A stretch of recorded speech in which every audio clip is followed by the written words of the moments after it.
ప్రస్తుతం మనతో పాటు ఉన్నారు AIG hospitals founder, chairman, Padma Shri, Padma Bhushan award గ్రహీత, 40 ఏళ్లగా గ్యాస్ట్రోఎంట్రాలజీలో పబ్లిక్కి సర్వీస్ అందిస్తున్నటువంటి డాక్టర్ నాగేశ్వర్ రెడ్డి గారు.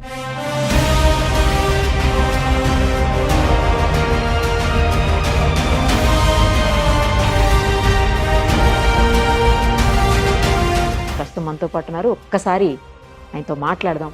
చాలా విషయాల మీద పబ్లిక్కి అవగాహన కలిగించే ప్రయత్నం చేద్దాం. సార్ నమస్తే అండి, ఎలా ఉన్నారు సార్? బాగున్నా. చాలా హ్యాపీగా ఉంది సార్. నాకు ఇంతకు ముందు తెలియదు మీరు పద్మశ్రీ, పద్మభూషణ్ ఇవన్నీ కూడా ఎప్పుడు 2017లోనే మీకు ఉన్నాయని. జనరల్గా అవి చాలా హానర్గా ఫీల్ అవుతాము, అవి వచ్చినాయి అంటే గ్రేట్ అన్నట్టు. బట్ మీరు ఎక్కడా ఎప్పుడు చెప్పుకోరు, ఎందుకు సార్? ఎప్పుడు డౌన్ టు ఎర్తే ఉంటారు, ఇంత ఎదిగినా కూడా మీరు. అంటే ఈ అవార్డ్స్ అన్నీ కూడా మాకు ఇట్స్ బై ప్రోడక్ట్ సంబంధించి చేసే వర్క్ చేసుకుంటా ఉండాలి, బై ప్రోడక్ట్స్ వస్తుంటాయి అన్నమాట. సో దీనివల్ల మనము ఎమోషనల్గా అటాచ్ కాకూడదు అవార్డ్స్కి. వచ్చాయంటే సార్ రికగ్నైజ్ చేశారని హ్యాపీగా ఉండాలి, కానీ ఎక్కువ దీని గురించి మనం అటాచ్ అయ్యి దీని గురించి ప్రాపగేట్ చేసుకోవటం నాకు కరెక్ట్ అనిపించదు. జనరల్గా అవార్డ్స్ ఇచ్చేది రికగ్నిషన్ మాకు అదే గవర్నమెంట్ కానీ లేకపోతే మా మెడికల్ సొసైటీస్ కానీ ఉంటాయన్నమాట.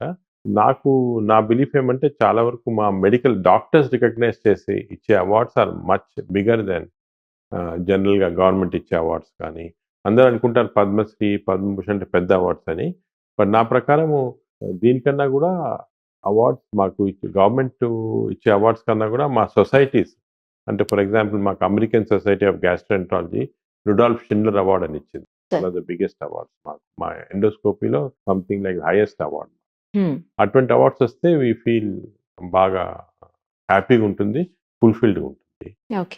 బట్ చాలా వరకు ఈ అవార్డ్స్ జనరల్గా ఎలాగంటే ఒక ఏజ్ వచ్చిన తర్వాత వస్తుంటాయి చేసిన వర్క్ వల్ల, దానికి పెద్ద ఇంపార్టెన్స్ ఇవ్వకూడదు. సార్ అసలు అన్నింటికి కూడా ఇప్పుడు వస్తున్నటువంటి ప్రతి ప్రాబ్లంకి గట్ హెల్తే ఇంపార్టెంట్ అని అందరూ మాట్లాడుతూ ఉన్నారు.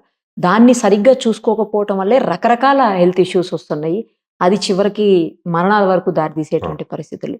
అసలు గట్ హెల్త్ని ఏ ఏ భాగాల్లో చూడాల్సి ఉంటుంది, ఏ రకంగా మనం ఐడెంటిఫై చేసుకోవాల్సి వస్తుంది సార్? ఇది చాలా ఇంపార్టెంట్ సబ్జెక్ట్ మీరు చెప్పింది. గట్ హెల్త్ అనేది ఇంతకుముందు ఏమనుకునేవాళ్ళంటే హార్ట్లో ఏమైనా ప్రాబ్లం ఉంటే, బ్రెయిన్లో ప్రాబ్లం ఉంటే, అంటే కార్డియోవాస్కులర్ డిజీజ్, న్యూరలాజికల్ డిజీజ్, ఈ ప్రాబ్లమ్స్ ఉంటే మనకి ప్రాబ్లమ్స్ వస్తాయి, దీనివల్ల ప్రజలు చనిపోతున్నారు హార్ట్ అటాక్ వల్ల కానీ బ్రెయిన్ స్ట్రోక్ వల్ల అని అనుకునే వాళ్ళు దీనికి చాలా ఇంపార్టెన్స్ ఇచ్చేవాళ్ళు.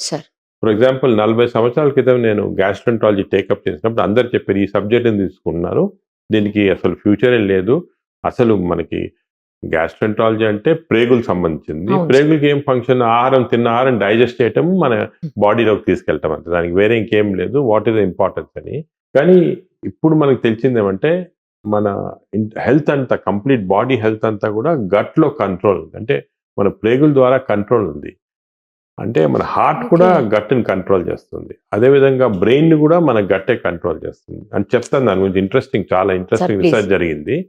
మనం మామూలుగా ఏమనుకుంటే ఆహారం తింటాం కదా, మన ఆహార వాహికలోకి వెళ్తుంది, దాని తర్వాత స్టమక్లోకి వెళ్తుంది, చిన్న ప్రేగులో పెద్ద ప్రేగులు వెళ్ళి బయటకు వచ్చేస్తుంది, మిగిలిందంతా డైజెస్ట్ అయ్యేది కార్బోహైడ్రేట్స్ కానీ ప్రోటీన్స్ కానీ ఫ్యాట్స్ కానీ లోపల బాడీలోకి ఇంటెస్టైన్స్ నుంచి పీల్చుకోబడుతుంది.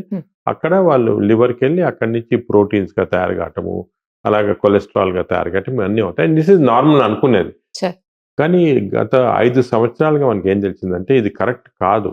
అంటే మన ఇంటెస్టైన్స్ ఇంత సింపుల్ కాదు, మన ప్రేగులో millions and millions of billions అనొచ్చు బ్యాక్టీరియా ఉన్నాయి. అంటే బ్యాక్టీరియా అంటే చిన్న చిన్న మైక్రో ఆర్గానిజం, బ్యాక్టీరియా, వైరస్ ఇవన్నీ. అంటే మన బాడీలో ఉన్న సెల్స్ కన్నా 10 వంతులు ఎక్కువ బ్యాక్టీరియా సెల్స్ ఉన్నాయి మన బాడీలో.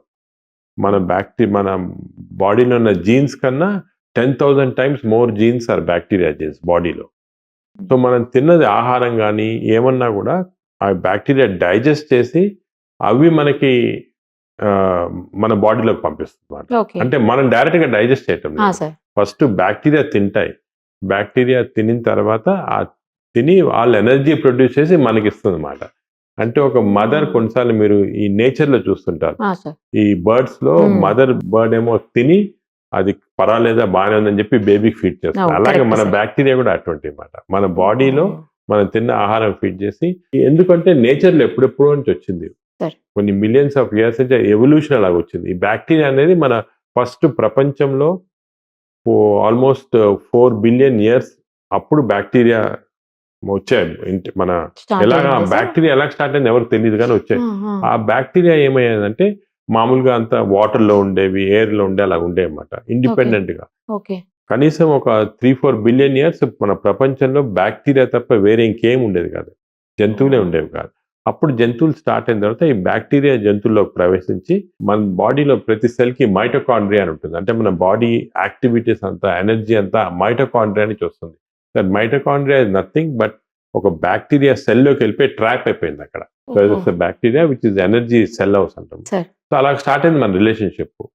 స్లోగా ఓవర్ మెనీ ఇయర్స్ ఈ బ్యాక్టీరియా మన చర్మం పైన ఉంటే అన్ని చోట్ల ఉంటాయి, కానీ ఇంటెస్టైనల్ ఉన్న బ్యాక్టీరియా చాలా ఇంపార్టెంట్ అయింది. ఈ బ్యాక్టీరియాలో చాలా రకాలు ఉంటాయి, మంచి బ్యాక్టీరియా, చెడ్డ బ్యాక్టీరియా. దానికి మా మెడికల్ టర్మినాలజీస్ బ్యాక్టీరియాయిడ్స్ అంటాము, ఫార్మక్యూటిస్ అంటాము, అంటే వేరే పేర్లు ఉన్నాయి. కానీ జనరల్గా కామన్ పర్సన్కి తెలిసిందేమంటే ఈ మన బాడీలో 1000 స్పీసీస్ ఉంటాయి. ఈ 1000 స్పీసీస్లో ఒక 100 స్పీసీస్ బ్యాడ్ ఉండొచ్చు, ఒక 900 స్పీసీస్ మంచి ఉండొచ్చు. కానీ ఈ బ్యాలెన్స్ చేంజ్ అవుతూ ఉంటుంది ఎప్పుడు. మనకి సపోజ్ బ్యాడ్ బ్యాక్టీరియా 500 వచ్చాయి, 400 గుడ్ బ్యాక్టీరియా అంటే మనకి బ్యాడ్ బ్యాక్టీరియా ఎఫెక్ట్ వస్తుంది అన్నమాట. సో బాడీలో ఈ బ్యాక్టీరియా ఏం చేస్తుందంటే మనం తిన్న ఆహారానికి, ఉదాహరణగా మనం ఇప్పుడు చికెన్ తిన్నామనుకోండి, ఈ చికెన్ అనేది ప్రోటీన్స్ ఉండేది దాంట్లో, కానీ బ్యాక్టీరియా డిస్ట్రాయ్ చేసి దాంట్లో నుంచి ఒక కెమికల్ని ప్రొడ్యూస్ చేస్తుంది. దాన్ని డోపమిన్ అంటారు. ఈ డోపమిన్ అనే కెమికల్ బ్రెయిన్కి వెళ్ళిపోయి బ్రెయిన్ యాక్టివేట్ చేస్తుంది. అదేవిధంగా మనము నట్స్ తిన్నాం, ఆల్మండ్ తిన్నాం అనుకోండి, దాంట్లో థైరోసిన్ అనే ఉంటుంది అన్నమాట. ఈ బ్యాక్టీరియా థైరోసిన్ ని డిస్ట్రాయ్ చేసి బ్రెయిన్ కి, హార్ట్ కి ఒక స్పెషల్ కెమికల్స్ పంపిస్తుంది. దానివల్ల హార్ట్ బీటింగ్ బాగుంటుంది, బ్రెయిన్ యాక్టివిటీ ఉంటుంది. సో మనం ఇంతకుముందు ఏమనుకున్నామంటే ఈ పర్టికులర్ ఆహారం తింటే మంచిది, యాక్టివ్గా ఉంటామని, బట్ మన బ్యాక్టీరియా వాళ్ళమాట. ఇప్పుడు ఒక ఇంట్రెస్టింగ్ ఎక్స్పెరిమెంట్ కూడా చేశారు. అదేమంటే ఈ బ్యాక్టీరియా వల్ల మనకి యాక్టివిటీ, లేజినెస్ అన్ని వస్తుంది. ఇది యానిమల్స్ లో ప్రూవ్ అయింది. మైస్ లో కొన్ని మైస్, మనం రీసెర్చ్ అంతా ఎక్కువ మైస్ లో చేస్తాం. కొన్ని మైస్ లో యాక్టివిటీ ఉండదు సరిగ్గా, లేజీగా ఉంటాయి. కొన్ని మైస్ బాగా యాక్టివ్ ఉంటాయి. ఈ రెండింటి మైస్ కి డిఫరెన్స్ ఒకటే, లోపల ఉన్న బ్యాక్టీరియా.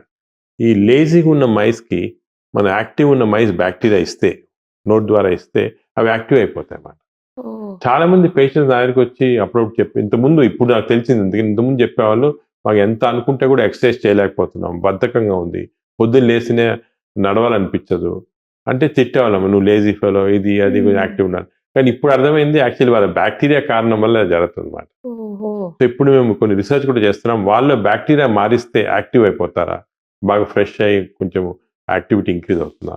సో ఇవన్నీ చాలా ఇంట్రెస్టింగ్ డేటా అవుతుంది. అదేవిధంగా మీరు ఇది కూడా చూస్తుంటారు, మీ ఫ్రెండ్స్ లో కూడా మాట్లాడుతుంటా, కొంతమంది నేను అసలు తినను, లావ్ అయిపోతున్నాను, కొంతమంది అంటారు అసలు నేను ఎంత తిన్నా కూడా కావట్లేదు. అందరు ఎగ్జాంపుల్ చెప్తారు, ఐశ్వర్య రాయ్ గారు అసలు బాగా తింటారు, అసలు ఎక్సర్సైజ్ చేయరు, లావుగానే కారు. అది కూడా మనకు ముందు అర్థం కాదు, ఇప్పుడు అర్థమైంది, అది కూడా బ్యాక్టీరియా వల్ల. ఇప్పుడు దీంట్లో కూడా మైస్ లో చేసాం, అది ఇంట్రెస్టింగ్ ఎక్స్పెరిమెంట్. మేము దీని జర్మ్ ఫ్రీ మైస్ అని ఉంటుంది. అంటే ఈ మైస్ లో ఏం జర్మ్స్ ఏ ఉండవు. మామూలుగా ఈ మైస్ తీసుకొని బాగా లావ్ ఫ్యాటీ మైస్ లో ఉన్న బ్యాక్టీరియా ఇస్తే, అంటే మోషన్స్ ద్వారా ఇస్తాం, స్టూల్ తీసుకొని ఇస్తే, ఆ మైస్, ఈ జర్మ్ ఫ్రీ మైస్ బాగా లావ్ అయిపోతున్నాయి అసలు ఏం చేయకుండా. అదేవిధంగా థిన్ మైస్ బ్యాక్టీరియా ఇస్తే సన్నగా అయిపోతున్నాయి. అసలు ఇది చాలా అన్యూజువల్ అండ్ హ్యూమన్ బీయింగ్స్ కూడా ప్రూవ్ అయింది. నేను రీసెంట్ గా కోర్ట్ కేసు ఉన్నాను స్టేట్స్ లో. అదేమైందంటే ఒక పేషెంట్ అల్సరేటివ్ కోలైటిస్ అని వచ్చింది మా జబ్బు. ఈ అల్సర్ అంటే బాగా కోలన్ అంతా బాగా అల్సర్స్ వచ్చేస్తాయి. ఏ ట్రీట్మెంట్ ఇచ్చినా కూడా బాగా కాలేదు. బాగా ఇది లేటెస్ట్ ట్రీట్మెంట్ ఏమంటే హెల్తీ డోనర్స్ ఇచ్చి ఫీకల్ మైక్రోబయామ్ ట్రాన్స్ప్లాంటేషన్ అని ఎనిమా ద్వారా ఇస్తారు. అంటే హెల్తీ పర్సన్స్ ఇస్తే అప్పుడు అది నార్మల్ బాగా హీల్ అవుతుంది అన్నమాట, లేటెస్ట్ ట్రీట్మెంట్. సో ఈ పేషెంట్కి ఇచ్చారు, చాలా సీరియస్ పేషెంట్ బాగా అయిపోయింది, కంప్లీట్ నార్మల్ అయిపోయింది దీంతో. Great sir. అసలు నార్మల్ అయిన తర్వాత 3 months తర్వాత బాగా లావ్ అయిపోయింది. లావ్ అయిపోయిన పేషెంట్ అసలు ఎవరు బ్యాక్టీరియా ఇచ్చారు నాకు అని హాస్పిటల్ రికార్డ్ వెళ్తే, ఆ బ్యాక్టీరియా ఇచ్చిన తర్వాత లావుగా ఉన్నాను. సో నేను దీనివల్ల డిజీజ్ బాగా అయిపోయింది, కానీ ఈ బ్యాక్టీరియా వల్ల లావ్ అని కోర్టు కేసు వేసింది హాస్పిటల్ పైన. ఆయన కోర్టు కేసు వేసి గెలిచింది. అంటే మన బ్యాక్టీరియా ఇంత ఇన్ఫ్లుయెన్స్ ఉంది బాడీలో. అదేవిధంగా కొన్ని కెమికల్స్ ప్రొడ్యూస్ చేస్తుంది, ఆ కెమికల్ పేరు TMAO అంటారు బ్యాక్టీరియా.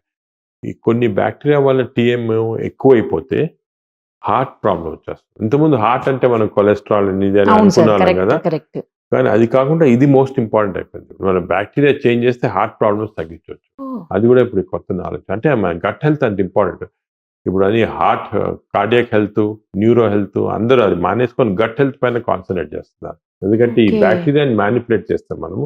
ఇది ఇంకోటి రీసెంట్ సైన్స్. జనరల్ గా పబ్లిక్ కూడా ఎవరికి తెలియదు. తెలీదు. ఈవెన్ అవును సార్. డాక్టర్స్ కూడా చాలా మంది తక్కువ తెలుసు. ఎందుకంటే అంతా కూడా లేటెస్ట్ రిసెర్చ్. ఇప్పుడిప్పుడే న్యూస్ లో వస్తుంది, పేపర్స్ లో వస్తుంది.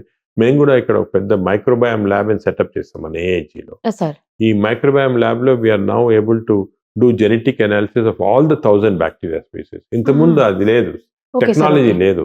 ఓకే. దానికే కనుక్కోలేదు మేము అసలు. బ్యాక్టీరియా అంటే ఏదో అనుకున్న వాళ్ళము, కల్చర్ చేసే వాళ్ళం, కొన్ని వచ్చేవి 30 స్పీసీస్ వచ్చాయి. ఇప్పుడు ఈ మెటాజీనోమిక్స్ అని కొత్త టెక్నాలజీ వచ్చింది. 1 year నుంచి అవైలబుల్ ఉంది. అది పెట్టి మేము were able to completely analyze అన్ని. ఒకరు దానికి ఇప్పుడు ఒక స్పెషల్ చెకప్ కూడా కొంతమంది మాకు వస్తున్నారు డిఫరెంట్ డిజీజ్ తోటి. ఏం అర్థం కాకపోతే గట్ బ్యాక్టీరియా చెక్ చేస్తున్నాం.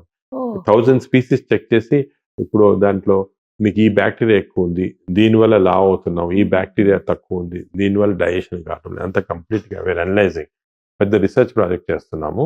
సూపర్ సార్ అసలు. హెమ్స్లే అని ఒక న్యూయార్క్ ఇజ్రాయలీ కంపెనీస్ వాళ్ళతో ఒక పెద్ద రీసెర్చ్ ప్రాజెక్ట్ దాంట్లో. ఓ. సో మనం ఇప్పుడు ఇంకోటి ఏమంటే దీంట్లో తమాషా, ఈ బ్యాక్టీరియా అనేవి ఒక దేశం నుంచి వేరే దేశానికి వేరేగా ఉంటుంది. మన ఇండియాలో ఉన్న బ్యాక్టీరియా వేరే, ఆ. అమెరికాలో ఉన్న బ్యాక్టీరియా వేరే. అదేవిధంగా మన ఇండియాలో కూడా ఊర్లలో ఉన్న వేరే బ్యాక్టీరియా వేరే, విలేజెస్లో ఉన్న బ్యాక్టీరియా. సో మేము ఏం చేసామంటే ట్రైబల్ ఏరియాస్ ఉంటాయి కదా, మన సార్. కాకినాడలో ఉన్నాయి అవును. కొన్ని, అస్సాం ఏరియాస్ అక్కడంతా. ఈ ట్రైబల్ ఏరియాస్ నుంచి అందరి బ్యాక్టీరియా చెక్ చేసాం ఇంటెస్టైన్స్ లో. హ్మ్. ఈ ట్రైబల్ ఏరియాలో వీడు కాకినాడలో ఉండి, అస్సాంలో ఉండి, మన ఛత్తీస్గఢ్లో ఉన్న ఈ ట్రైబల్ అందరికీ సేమ్ టైప్ ఆఫ్ బ్యాక్టీరియా ఉన్నాయి, సేమ్. వేరే హైదరాబాద్ లో సార్ ఉన్న అసలు? అతనికి, ఢిల్లీలో అతనికి వేరే బ్యాక్టీరియా. అదెలా అది సార్? ఎలాగంటే ఈ ట్రైబల్స్ కూడా మనకి ఒరిజినల్ గా ఎవల్యూషన్ లో ఫస్ట్ వచ్చి ఒక చోట ఉండిపోయారు, అందరితో మిక్స్ కాలేదు. హ్మ్. వాళ్ళ ఈటింగ్ హ్యాబిట్స్ అన్ని కూడా కంప్లీట్ ఐసోలేటెడ్ అయిపోయారు. మనం ఓకే. అప్పుడున్న బ్యాక్టీరియా అలాగే ప్రిజర్వ్ అయిపోయింది. మనం వచ్చామనుకో, ఇప్పుడు హైదరాబాద్కి వచ్చామనుకోండి, ఈ మన ఊర్లలో ఏదో ఇడ్లీ దోశ తినాలి, ఇక్కడ పిజ్జా హ్యాంబర్గర్ తినాలి, బర్గర్. అంటే చేంజ్ అయిపోయింది. హ్యాబిట్ చేంజెస్ వల్ల ఒక్కొక్క చోట వేరేగా అయిపోయింది. But original bacteria is healthy bacteria. 1000 bacteria మంచి ఉండే మన బాడీలో. అన్ఫార్చునేట్లీ ఈ అర్బనైజేషన్ వల్ల బ్యాక్టీరియా చేంజ్ అయ్యి కొన్ని చెడ్డ బ్యాక్టీరియా ఎక్కువ కనిపిస్తున్నాయి. ఓహో. ఇప్పుడు ఇది కూడా మేము చూసినామంటే కొన్ని డిజీజ్ లో స్పెసిఫిక్ గా చాలా రీసెర్చ్ చేస్తున్నాం దీనిపైన. హ్మ్, హ్మ్, ఈ అల్సరేటివ్ కొలైటిస్ కానీ ఇవన్నీ కూడా ఊర్లలో ఉండేవి కాదు ఇంతకుముందు. హ్మ్.